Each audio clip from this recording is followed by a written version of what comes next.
But we do know, as with all faiths, I'd say, there are people who will take a different approach. And of course, say that, you can't have these conversations, and I'm not going to say those words, but there are people, I'm sure, who historically, and even in contemporary context, have insulted the Sikh faith. How do people respond to them? Do you think Sikhs always have a calm, what you just described sounds really reasonable. Are people always reasonable?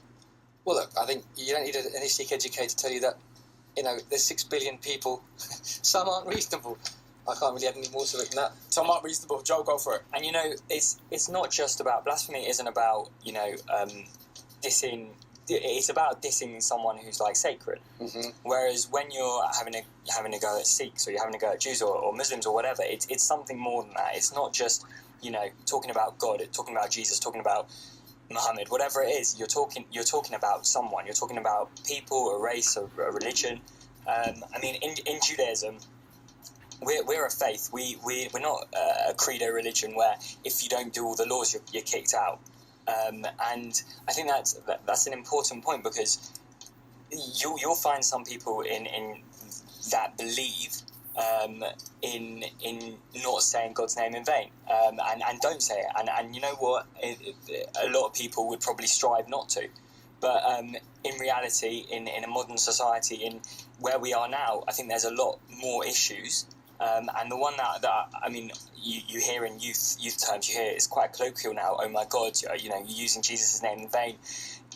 There's bigger issues. You hear a lot, and this is one that I was saying before, is when you say something like "that's so gay," which is something used in everyday society, and oh my God, I would say the one that I would be more offended by, the one that annoys me, and the one that I would tell someone to not say is "that's so gay," because there are people who will be offended and will be put into a box and to be made to feel like other. I see that. Tell me this, Joe. If we look at an Old Testament example, and I'm not singling out the Old Testament, there's I'd say there's examples in the Quran which are the same, and the New Testament, and all religious texts. In the Old Testament, if you look at something like Leviticus, there's references to not eating shellfish. There's references in the Bible generally and in the Quran to slavery, things that make us feel really uncomfortable now. Absolutely. So would you say it is part of our society for us to be able to say, in a Jewish, Christian, Muslim, Sikh, Hindu context, these are ideas that no longer fit?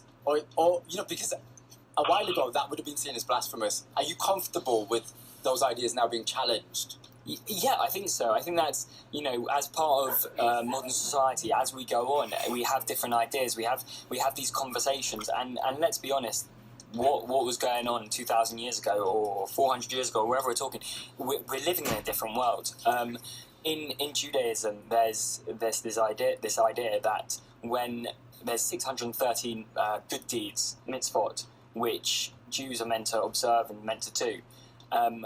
And when the temple got destroyed, these mitzvot these good deeds you weren't able to do them anymore, because a good majority of them you had to do, sacrificing or whatever else had to be done with the temple there. And it's believed in Judaism that until the Messiah comes, you're not going to do all these things. And some of those things are relevant. Some of those things we still do and we still strive to achieve. I would say, as I said before, Judaism being a sort of a religion, quite an accepting religion, and if one person chooses to do everything that they can do to keep their religion, and another person thinks differently, you're not going to get kicked out for that.